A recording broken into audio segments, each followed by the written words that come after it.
Bonjour, bienvenue pour une nouvelle vidéo. Nous sommes donc le 3 novembre 2019. Nous sommes en tempête dans le Finistère. Mais je pense que là, on va réussir. Il y a un peu de soleil, donc je vais laisser la parole à Zoltan le temps d'une petite accalmie. Donc toujours sur le thème des centres spirituels, avant et après les cités-États. Donc avant, on a les mages, on a les yogis, on a les hébreux, entre guillemets, les prophètes, entre guillemets. Après, on a Gilgamesh, les travaux d'Hercule, Moïse, etc.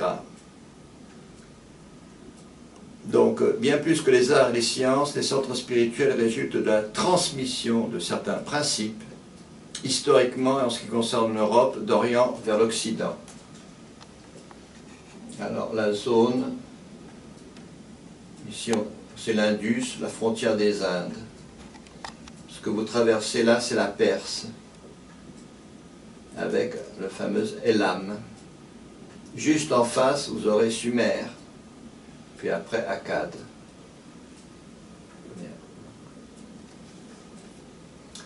Alors, cette transmission, c'est une donnée qui en sémitique joue sur la permutation de certaines racines.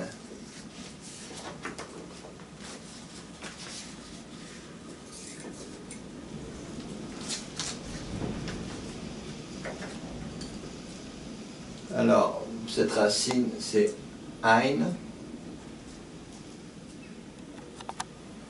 qui est tout sauf un H, R et B.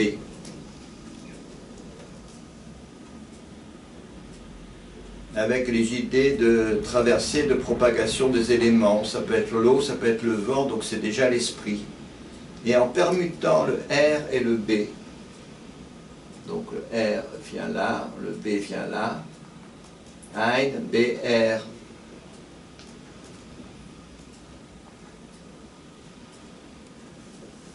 Nous aurons soit l'Occident, soit ceux qui, venant du Levant, se dirigent vers l'Occident.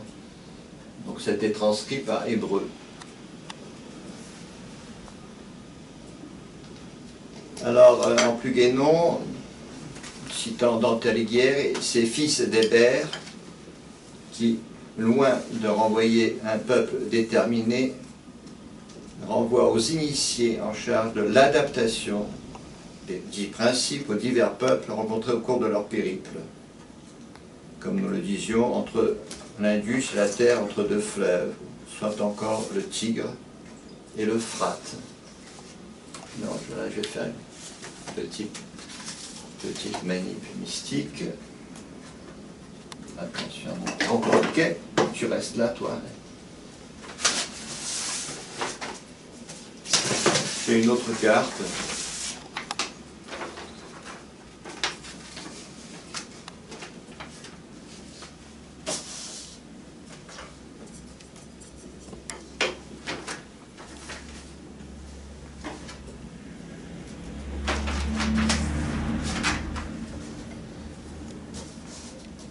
Alors, l'Indus il est par là, vous avez ici le fameux pays d'Elam ou Olam, et là, juste en face, vous aurez Sumer, Akkad, et toutes ces villes fameuses de la Mésopotamie. Donc c'est dans la même zone géographique. Et je vous ferai remarquer alors les significations sont transcrites en hébreu. On aura Olam, donc on a éternité, les choses cachées. Bon, parmi les choses cachées, la jeune fille, la Vierge. Mais en arabe, la même racine, donc Ein, El, M, c'est la science et c'est le savoir. Alors, il y en a évidemment qui voudraient que ça vienne d'une autre civilisation qui serait Obeid. Alors, je vous fais remarquer que Obeid, ça ressemble à Abiyad, qui veut dire blanc et lumineux en arabe. Donc, il y a un jeu entre voilà, les valeurs numériques de Abiyad et Alif. Et surtout, je vous ferai remarquer que Ur en chaldée, c'est exactement la même chose que lumière en hébreu. Lumière, nous mettrons Aor, quoi, il y a le, c'est prononcé O. Mais pour dire Ur en chaldée, vous mettez ce point au milieu, et ça fait Our. Bon, ça c'est une déesse, ça c'est un dieu, ça c'est un Tirs. On continue.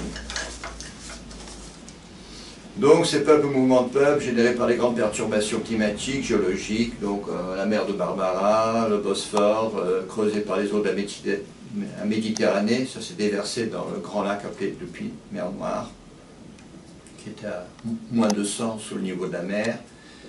Donc c'est un cataclysme vers 5 ou 6 000 avant Jésus-Christ. Et alors certains disent que la civilisation s'est réfugiée, les uns ils sont pour le Caucase, les autres les Balkans, etc.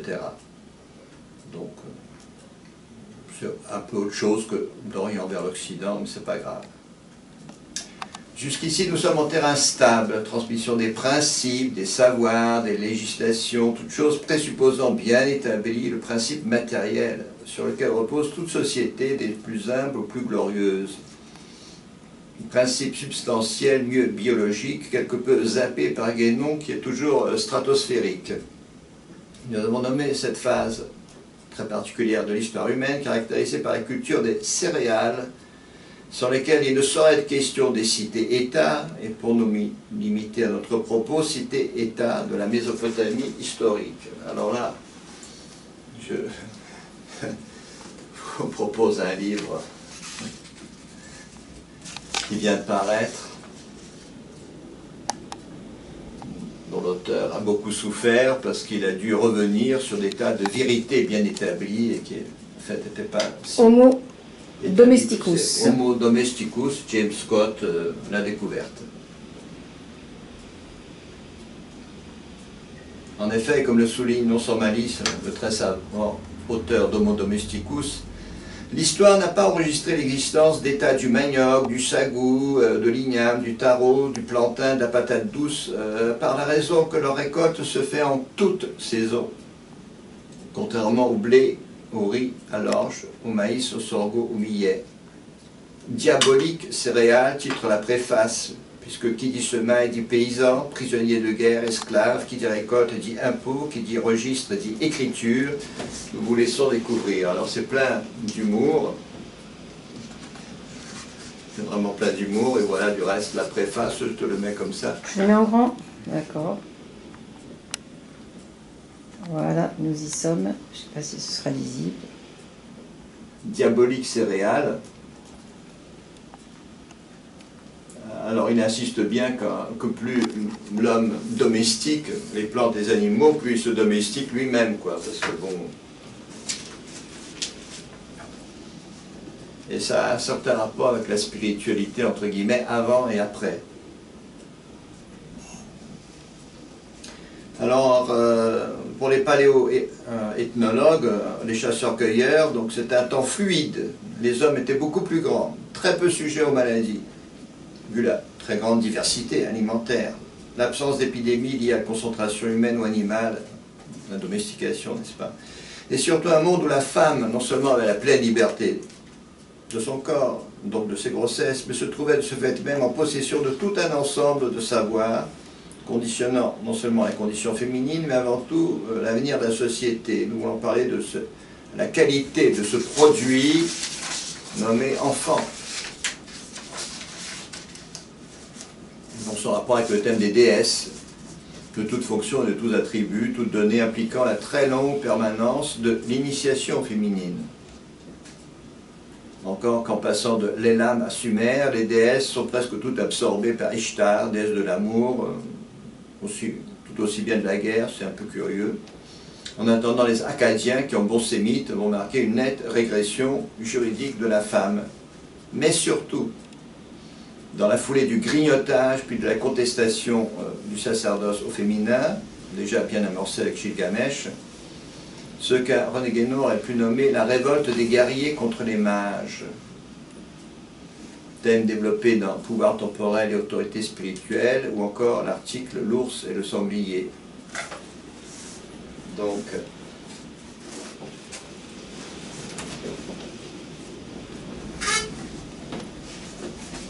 nous allons nous grand rapprocher. classique. Un grand classique. Et autre grand classique, enfin du moins pour pour les Guénoniens. C'est... Je sais pas si on pourra lire, tu peux donner le titre. Alors j'amène. Non, non, c'est bien, c'était bien. Non, non, parce que là, ouais, je pense pas que je pourrais. Non, mais je le vois bien, hein, c'est pas question, voilà, parfait. Ok. Le sanglier et l'ours. Donc, victoire donc des guerriers, absorbant et centralisant toutes les formes d'initiation antérieures, pour traduire en langue naturelle les trop fameux travaux d'Hercule. Avec un symbolisme à rebours des dieux égyptiens, dont le chef zoomorphe signifiait autant de fonctions, donc de pouvoir, d'ordre angélique, alors que les travaux d'Héraclès, dans leur littéralité fallacieuse, sont comme autant de victoires de l'homme sur des animaux.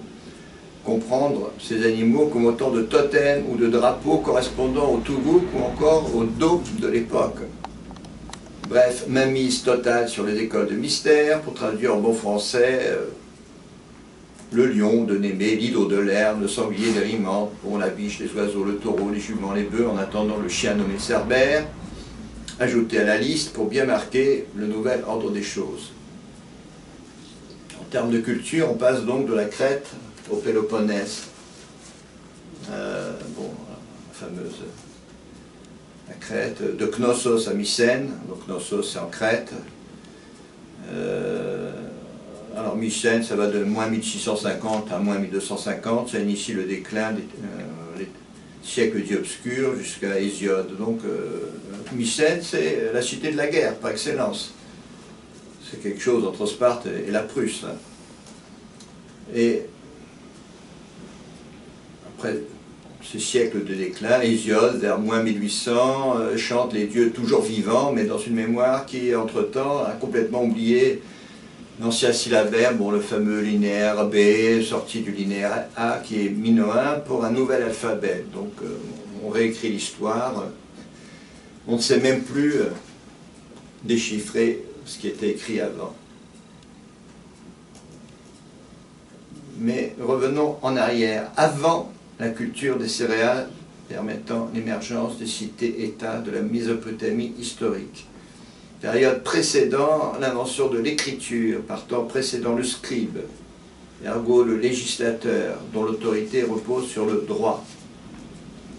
Alors on va scruter d'un peu plus près ces dieux ou ces déesses, qui sont en somme l'analogue des yogis, mieux des rishis de la légende hindoue, au nombre de 7, comme les 7 sages de la Grèce, rishis dont la racine se retrouve en sémitique avec ras, c'est la tête, et sire, comme Assur, et Sir, c'est le secret.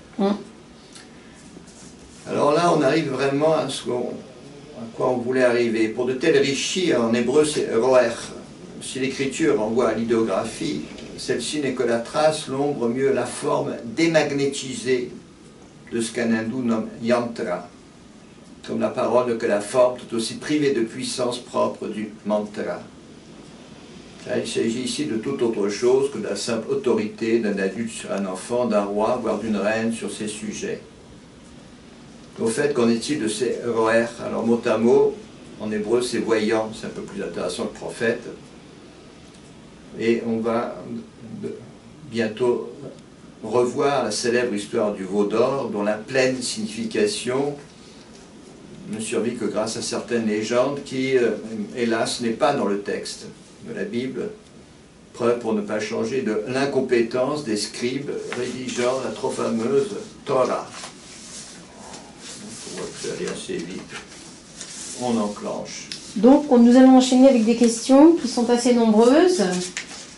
Si le temps nous permet.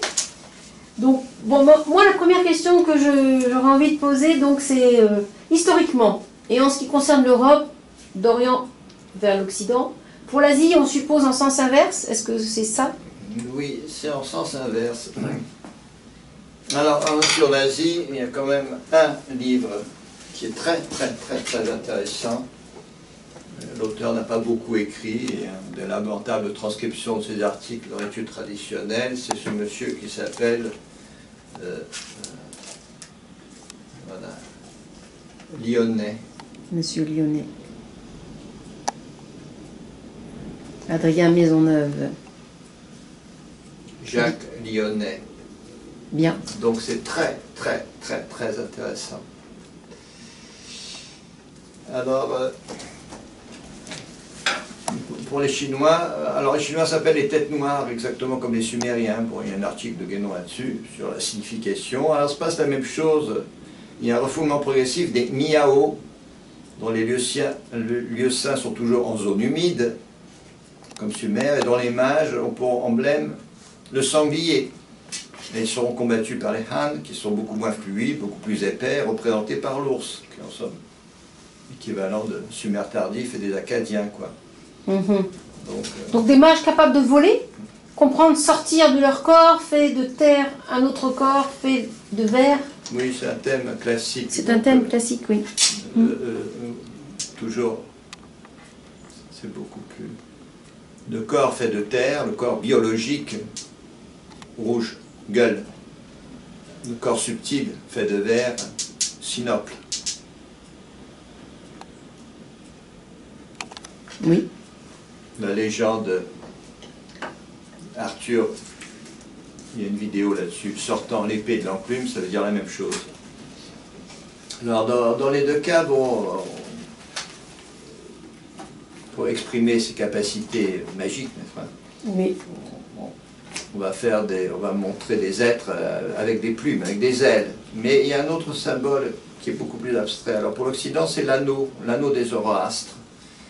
Alors c'est très intéressant. Tu as un être volant, mais enfin il tient un anneau, il a toujours un anneau à la main. Et ce thème de l'anneau, on va le retrouver un peu chez les Grecs, parce que bon, il y a évidemment la musique des sphères, mais enfin les dieux, les anges, ils sont de forme sphérique. Alors cette sphère, on va la retrouver en Chine sous la forme des soleils, les soleils qui sont issus du mûrier creux. Et ces soleils sont habités par des corbeaux qui parcourent le ciel. Donc après le thème des archers qui vont, comme Hercule, comme Gilgamesh, n'est-ce pas, qui conteste, ils vont abattre. Voilà, il y a une légende, il y avait trop de soleil dans le ciel, il y a un archer qui, alors ces soleils évidemment, c'est pas notre soleil, c'est autre chose. Alors toujours dans cette perte de certaines capacités magiques, on voit les sceaux cylindriques qui sont à peine plus grands que le doigt, qui sont taillés en pierre dure, des moins 3500. Et petit à petit, ça se matérialise, et on arrive à un Gilgamesh, alors il tient un lionceau sous le bras, alors ça devient d'une épaisseur extraordinaire. Oui, ça n'a plus rien de magique ou de divin. Il n'y a plus rien de magique ou de divin. Voilà. Et au fait, alors, ce veau d'or, d'après le texte, Moïse est en haut avec Dieu, Aaron est en bas avec le peuple. Ah oui, alors dans le texte de la Bible, le peuple s'impatiente, il voudrait un Dieu qui le conduise à la victoire. Aaron demande des bijoux de tout le monde, à commencer par ceux des dames. Il fait fondre une statuette que le peuple adore, et on se demande, mais pourquoi il adore? En fait, il manque l'essentiel. Et cette légende, alors, qui n'est pas dans le texte? Ah oui, alors, on va restituer cette légende, et de ce point de vue, Aaron est très supérieur à Moïse, qui, de son dialogue avec Dieu, il ramène un minuscule résumé, baptisé Décalogue, décalqué du code d'Hammurabi. Alors quand on va voir la stèle d'Hammurabi sur Google, à contrario, les traces archéologiques, les tables de la loi, alors, ça ne fait pas le poids. Tu nous fais souffrir alors, cette légende. Je vous fais souffrir. Alors Aaron, il voit un ange passer. Il ramasse un peu de sable, il ramasse du sable pour vivifier le veau d'or. Vivifier? On est en pleine science-fiction là. Oui, il ramasse donc un peu du sable qui a été effleuré par l'ange, il le projette sur la statuette du genre cire perdu, qui vient d'être fondue, et celle-ci s'est mise à mugir. Elle s'est mise à mugir. Avec une statuette qui mugit, on aurait pris nos jambes à notre cou. Alors il y a la même chose dans Castaneda devant la vision de certains monstres. Alors, il faut relire ce passage et surtout l'explication du sorcier qui du reste apparaît dans son explication supérieure à Aaron. Le veau d'or au sens basique, c'est beaucoup plus tard. Bon, le passage du sorcier, c'est dans Ixtlan. Bon. Oui, je vais rester loin là. Oui, mais alors donc rien à voir avec l'or. Rien à voir. Le peuple adore le veau, non pas parce qu'il est en or, ou en bronze, en ce qu'on veut, mais parce que du fait du sable effleuré par l'ange, projetée sur la statuette, celle-ci, mugissant, prouve qu'elle est un être vivant, donc un Dieu supérieur aux autres statues de Dieu aperçus dans d'autres sanctuaires, adorés par d'autres peuples. C'est ça le... Aaron, donc, et les gens des dents, est donc bien supérieur au Moïse du Sinaï. Mais n'y avait-il pas un autre Moïse, au moins l'équivalent d'Aaron? Alors, disons qu'il y a au moins 3 Moïse. Le Moïse qui affronte les magiciens de Pharaon, c'est niveau yogi, donc pouvoir, donc l'équivalent d'Aaron. Le Moïse qui redescend du Sinaï, c'est le niveau juridique, avec, n'est-ce pas, tu ne tueras pas. Enfin, celui qui ordonne aux Lévites le massacre des adorateurs du veau, donc de leurs frères et parents, 3000 morts. Alors ça, c'est dans le texte. Nous aurons la brute fanatique qui, précisément, n'a plus aucune idée du droit. Alors, juste un détail. Dans le passage où Castaneda croit comprendre ce qu'est que le monstre, tu viens de dire que le sorcier, d'après ce texte, est supérieur à Aaron? Oui. Alors, c'est très intéressant ce passage. Enfin, Castaneda, à un moment donné, il est témoin d'un être invraisemblable. Et puis il rétablit, ce n'était, n'est-ce pas, qu'une illusion d'optique. Et le sorcier lui passe un savon. Parce que il dit, tu devais maintenir la vision du monstre, parce que le pouvoir, en fait, il insufflait la vie à cette branche morte. Et ce qui est intéressant, c'est que, voilà, il parle de pouvoir. De pouvoir. Mais alors la différence? Alors, Aaron, il voit un ange. Il voit un ange, c'est anthropomorphe. D'accord. Il est prisonnier, ce que le sorcier appellerait une description. Il voit un ange, enfin, à peu près comme un être humain. Tandis que le sorcier, il voit le pouvoir qui insufflait donc la vie à cette branche morte. Alors voilà, c'était très complexe. On a eu beaucoup de mal. On a mis plus d'une semaine à la mettre au point, mais... Je vais faire un zoom sur donc le voyage à Ixtlan. Voilà. On peut terminer comme ça. Merci, à bientôt.